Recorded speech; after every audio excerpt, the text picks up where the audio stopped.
hello everyone, this is Eliezer Finehas and you are watching Eliezer Educational Academy। तो आज की इस video से बाकायदा जो 2023 के जो MD कैट के पेपर्स हैं उसके MCQ डिस्कशन की वीडियोस आज से स्टार्ट हो रही हैं। आज जो है हम यूनिट नंबर 1 जिसका नाम है बायोडाइवर्सिटी या ए सेलुलर लाइफ कह सकते हैं या वैरायटी ऑफ लाइफ, जैसे कि आप हेडिंग देख सकते हैं। तो आज से फर्स्ट चैप्टर बायो का हम लोग MD कैट का लेक्चर स्टार्ट कर रहे हैं। तो रेगुलर बेसिस पर जो वीडियोस हैं MD कैट की वो आती रहेंगी। और आपको वीडियो स्टार्ट करने से पहले आपको मैं ये लाजमी बता देता हूँ कि ये जो MCQs हैं, तो अगर ये जो MCQs हैं अगर ये आपने अच्छे से दिल लगाकर जितने भी ये सीरीज़ जो चलेगी आपने अच्छे से याद कर लिए, तो जो आपका बायो का जो पार्ट है MD कैट का वो आप 100% आप याद करने के लायक हो जाएंगे। क्योंकि ये जो MCQs हैं ये जो मैं आपको करवाऊंगा, तो ये जो MCQs हैं ये ऑल ओवर जितने भी बोर्ड्स हैं ना, आपके KPK बोर्ड हो गया, पंजाब बोर्ड हो गया, फेडरल बोर्ड, सिंध बोर्ड, तो तमाम बुक्स से लेकर ये MCQs बनाए गए हैं। तो अगर आपने ये MCQs की अच्छे से तैयारी कर ली तो आप जो है अपना बायो का पेपर 100% अटैम्प्ट कर सकते हैं। तो आए हम लोग बगैर टाइम वेस्ट किए अपना आज का लेक्चर स्टार्ट करते हैं। फ़र्स्ट ऑफ़ ऑल, और ये याद रहे कि PMC के जो सिलेबस है उसके अकॉर्डिंग ये जो MCQs हैं वो डिज़ाइन किए गए हैं, ठीक है। तो फ़र्स्ट ऑफ़ ऑल हम लोग आ जाते हैं। देखिए हमारा जो पहला है ना PMC के अकॉर्डिंग जो टॉपिक वाइज टॉपिक्स हैं, टॉपिक वाइज ये MCQs हैं। देखिए चैप्टर वाइज तो हैं ही और साथ में टॉपिक वाइज भी हैं, which is the most important benefit for you. So classification of viruses के MCQs की जाने पढ़ते हैं। तो question number 1, in what year did WHO declare that smallpox was completely eradicated? तो WHO जो है वर्ल्ड हेल्थ ऑर्गेनाइजेशन, उन्होंने किस ईयर में या किस साल में ये डिक्लेयर किया, ये बात बताई कि जो स्मॉल पॉक्स हैं वो दुनिया से बिल्कुल ख़त्म कर दिए गए हैं, कम्प्लीटली ख़त्म कर दिए गए हैं। तो आपके पास 4 ऑप्शंस हैं। ऑप्शन नंबर ए है 1990, option number B 2001, option C 1980 या ऑप्शन डी 1995। तो जितने भी बच्चे हैं वो लास्ट में कमेंट सेक्शन में पार्टिसिपेट किया करें। देखें आप देखें अगर दिमाग में सोचेंगे तो वो बात नहीं होती। आप कमेंट सेक्शन में क्वेश्चन नंबर के साथ जब आंसर लिखेंगे तो इसमें अगर आप पार्टिसिपेट करेंगे कमेंट सेक्शन में आंसर्स देने में, तो ये होगा कि जो आपका है कंसंट्रेशन लेवल और जो आपका MCQs हल करने का जो आपकी पावर है वो बहुत ज़्यादा मजबूत होगी। तो लाजमी आप कमेंट सेक्शन में आंसर टाइप किया करें। तो मैं इसका आंसर बताने जा रहा हूँ। तो जो WHO है उन्होंने 1980 में ये डिक्लेयर किया था कि स्मॉल पॉक्स दुनिया से ख़त्म कर दिए गए हैं। तो option number C is the right answer. Question number 2 की जाने बढ़ते हैं। Which one is true for pox viruses? तो पॉक्स वायरसेस के लिए कौन सी स्टेटमेंट ट्रू है ये आपने बतानी है। और याद रखें कि ये जो MCQs है ना ये सुनने से ही एकदम आपको अच्छे से याद हो जाएंगे। आप ऐसा करें, आप एक्सपेरिमेंट कर लें कि आपने फ़र्स्ट ऑफ़ ऑल ये जो MCQs जो मैं आपको करवा रहा हूँ, तो ये MCQs आपने बस देखने हैं, सुनने हैं, जैसे मैं आपको अच्छे से समझा रहा हूँ सॉरी। तो जब आप मतलब कि अच्छे से ये सुन लेंगे, समझ लेंगे, तो आज जब नेक्स्ट टाइम वीडियो देखेंगे, इसके बाद देखेंगे तो आपको एक आपको आंसर आता होगा, दिस इज़ माय गारंटी। तो ये आप एक्सपेरिमेंट भी कर सकते हैं। तो कौन सी स्टेटमेंट भाई पॉक्स वायरसेस के लिए ट्रू है? तो ऑप्शन नंबर ए है RNA एनवेलप्ड होते हैं, option b DNA non enveloped, option c DNA enveloped या option d DNA naked virion. तो इसका जो राइट आंसर है पॉक्स वायरसेस, याद रखिएगा पॉक्स वायरसेस जो होते हैं DNA एनवेलप्ड होते हैं। तो आपका जो राइट आंसर है वो है option number C is the right answer. फिर मैं कैमरा सेट कर रहा था। तो क्वेश्चन नंबर 3 की जाने पड़ते हैं।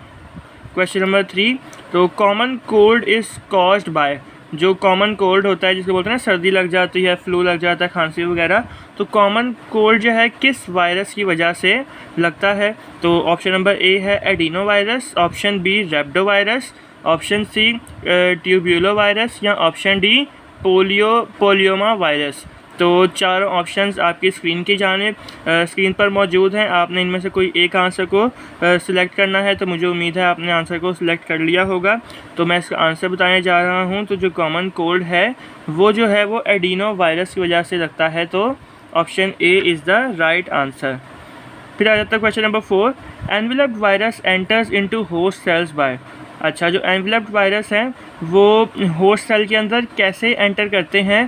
तो आपके पास 4 ऑप्शन है। ऑप्शन ए है injecting own nucleic acid host cells inside host cells, क्या वो अपना न्यूक्लिक एसिड होस्ट सेल के अंदर इंजेक्ट कर देते हैं? Option number b, by contact with cell receptor and endocytosis. Option c, by phagocytosis. या option d, fusion with the plasma membrane of host. तो ये 4 आपके पास ये ऑप्शंस हैं, इनमें से कोई सा भी एक ऑप्शन सेलेक्ट करना है। तो इसका जो राइट आंसर है वो मैं बताने जा रहा हूँ। तो इसका राइट आंसर है fusion with the plasma membrane of host. तो ये जो होते हैं ना एनवेलप्ड वायरसेस होते हैं, तो ये जो है प्लाज्मा मेम्ब्रेन जो होता है होस्ट का, उसके साथ फ्यूज़ हो जाते हैं और होस्ट सेल के अंदर दाखिल हो जाते हैं। तो option D is the right answer of question number 4। Question number 5 की जाने बढ़ते हैं। Which statement is wrong for viruses? Viruses के लिए कौन सी स्टेटमेंट है जो रॉन्ग है?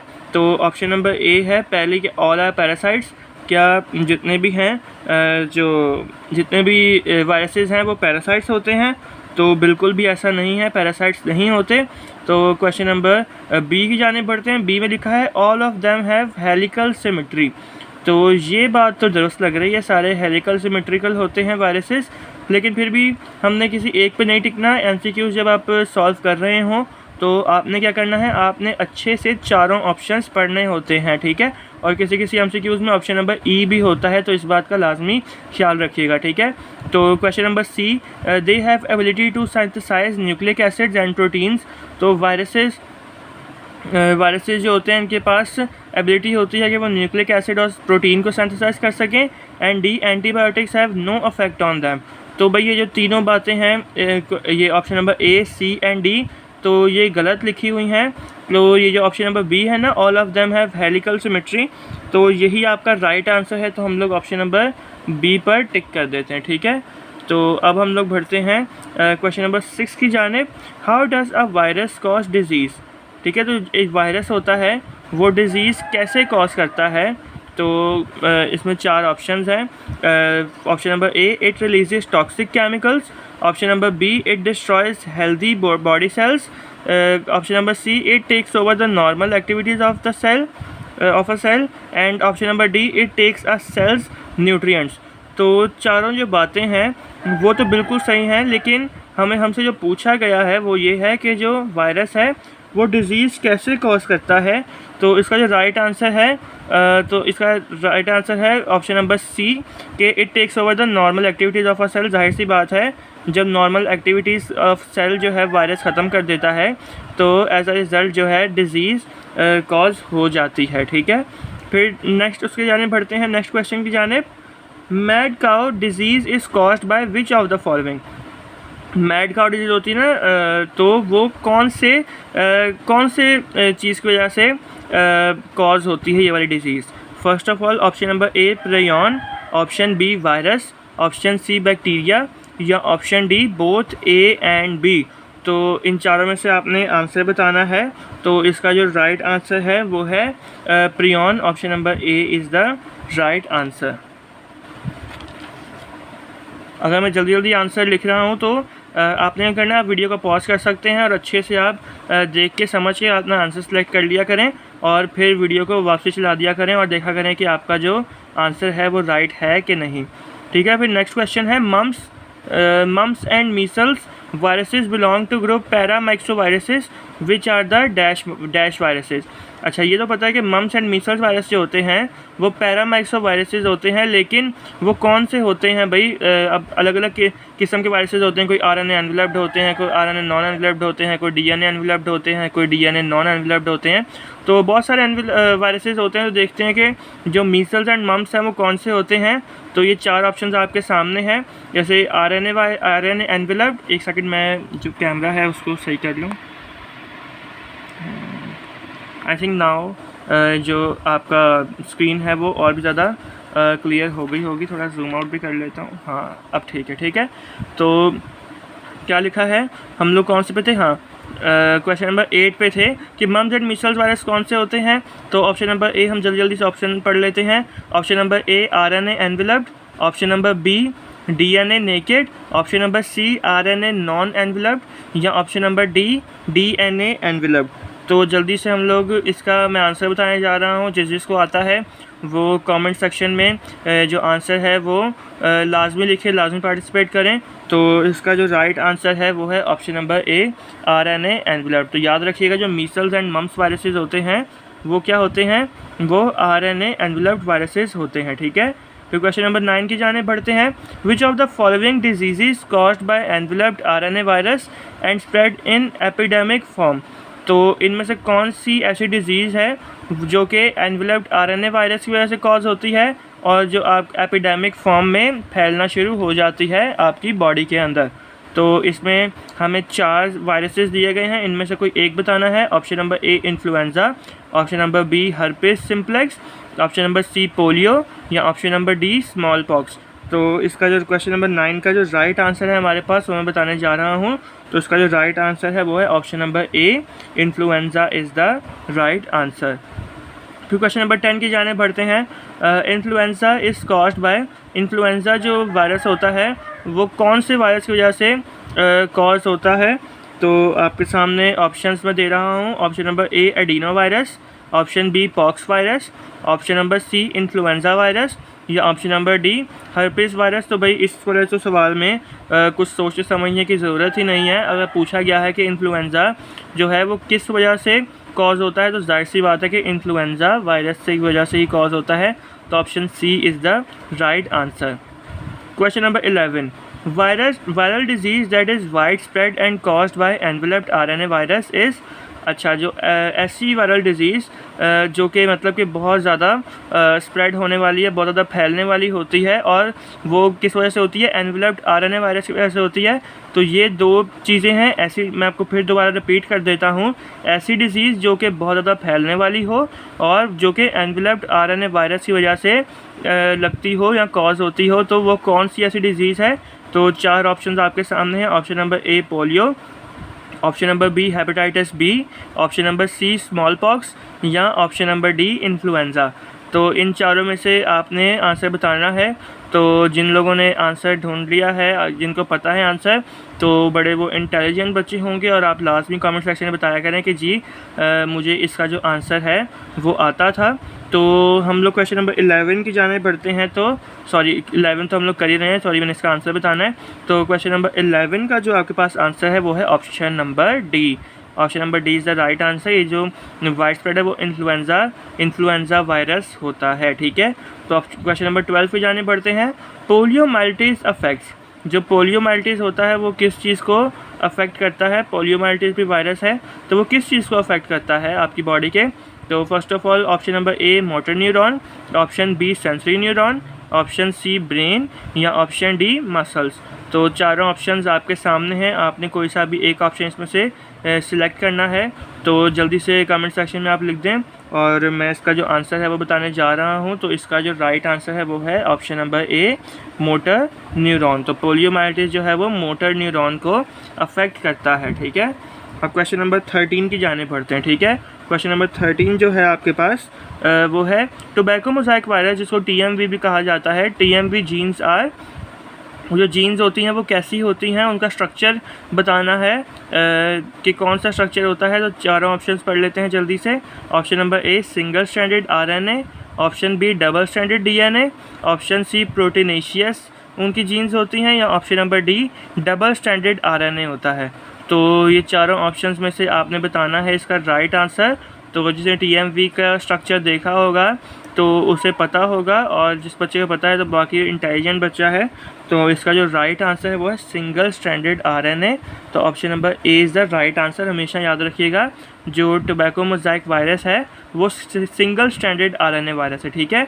और अब बात आती है शेप कैसी है। तो हमें पता चल गया कि जो इसकी जीन्स जो होती हैं टोबैको मोज़ाइक वायरस की वो सिंगल स्ट्रैंडेड होती हैं।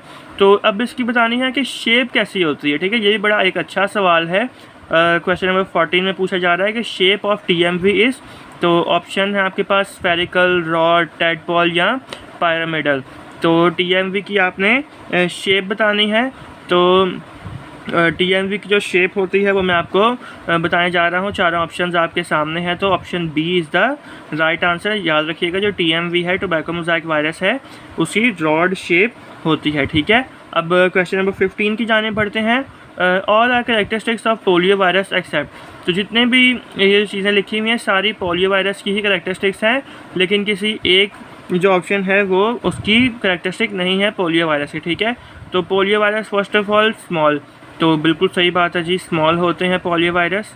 तो ये तो आंसर नहीं होगा, क्योंकि ये देखें, ये जो क्वेश्चन है ना, ये लाजमी अच्छे से पढ़ा करें। इसमें पूछा गया है कि जितनी भी जो बातें हैं वो सही लिखी हैं, लेकिन एक बात गलत लिखी है, और जो बात गलत लिखी है ना, हमने उसी पे ही टिक लगाना है। तो मुझे उम्मीद है कि आपको समझ आ गई होगी कि मैं क्या आपको समझाना चाह रहा हूँ, ठीक है। तो स्मॉल होते हैं, बिल्कुल ठीक बात है। और पोलियो वायरस स्फेरिकल भी होते हैं, ये भी बिल्कुल ठीक बात है। एंड क्वेश्चन नंबर सी जो है, ए सेल्यूलर होते हैं, तो बिल्कुल भाई, पोलियो वायरस जो होते हैं वो ए सेल्यूलर होते हैं। और लास्ट सारी बातें तो ठीक है। अब लास्ट जो है, मतलब कि पोलियो वायरस में DNA होता है, तो भाई ये बात गलत है, DNA पोलियो वायरस में मौजूद नहीं होता। तो क्वेश्चन नंबर 15 का जो राइट आंसर है हमारे पास वो है ऑप्शन नंबर डी। तो यहाँ पर जाकर जो क्लासिफिकेशन ऑफ, मैं आपको ये कैमरा करके दिखा देता हूँ, ये देखें यहाँ पर लिखा हुआ है ना, क्लासिफिकेशन ऑफ वायरसेस। तो क्वेश्चन नंबर 15 पर जाकर जितने भी सवाल थे क्लासिफिकेशन के हिसाब से, जो वायरसेस की क्लासिफिकेशन थी, तो यहाँ पर सारे जो हमने MCQs हैं टोटल 15 थे इस टॉपिक के। तो हमने इस टॉपिक के जो MCQs हैं वो कंप्लीट कर लिए हैं। अब नेक्स्ट वीडियो में हम लोग करेंगे डिस्कवरी ऑफ वायरसेस, ठीक है। डिस्कवरी ऑफ वायरसेस के जो मेन सवालात हैं हम वो करेंगे नेक्स्ट वीडियो में। तो अगर आपको ये लेक्चर थोड़ा सा भी अच्छा लगा है, थोड़ा सा भी फ़ायदेमंद साबित हुआ है, तो लाजमी चैनल को सब्सक्राइब करें और बेल आइकन को लाजमी प्रेस करें, ताकि अब ये रेगुलर जो वीडियोस आएंगी, हो सकता है कि सुबह शाम जो वीडियोस हैं वो MD कैट पर आती रहें, तो उसका जो नोटिफिकेशन है आपको जल्द से जल्द रिसीव हो सके, और आप जो हैं आप ज़्यादा से ज़्यादा फ़ायदा उठा सके इससे। और ये वीडियो बनाने का एक और भी मकसद ये था कि आपको पता है कि बहुत सारे जैसे कि जो इंस्टीट्यूशंस हैं, अब मैं किसी भी स्पेसिफिक इंस्टीट्यूशन का नाम नहीं लूँगा, आप लोगों को खुद पता है, ऑल ओवर द पाकिस्तान मुझे ये देखा जा रहा है। तो आपको पता है कि बहुत ज़्यादा ट्यूशन फ़ीस चार्ज करते हैं। एवरेज जो ट्यूशन फ़ीस है कोचिंग की, जो MD कैट की तैयारी कराते हैं, वो है तकरीबन 40,000 to 50,000 एवरेज मैं बता रहा हूँ आपको, ठीक है। तो खुदारा धोखे से बचें, अपने पैसे, अपने माँ बाप के पैसे मत ज़ाया करें, क्योंकि इससे भी आपको अच्छी खासी तैयारी आप कर सकते हैं, ठीक है। और मेरी ये गारंटी है, अगर आपने ये सीरीज़ अच्छे से फॉलो कर ली तो आपके 100% मार्क्स आएंगे इसमें, दिस इज़ माय गारंटी, ठीक है। तो आप अच्छे से ये जो है इसकी तैयारी में लगे रहें, और फिर हम लोग मिलते हैं अपनी नेक्स्ट वीडियो में, जब हम लोग ये जो है डिस्कवरी ऑफ वायरसेस, इसके हम लोग सवालात को डिस्कस करेंगे, ठीक है। तो तब तक के लिए goodbye and take care, और देखते रहें एलिज़र एजुकेशनल एकेडमी।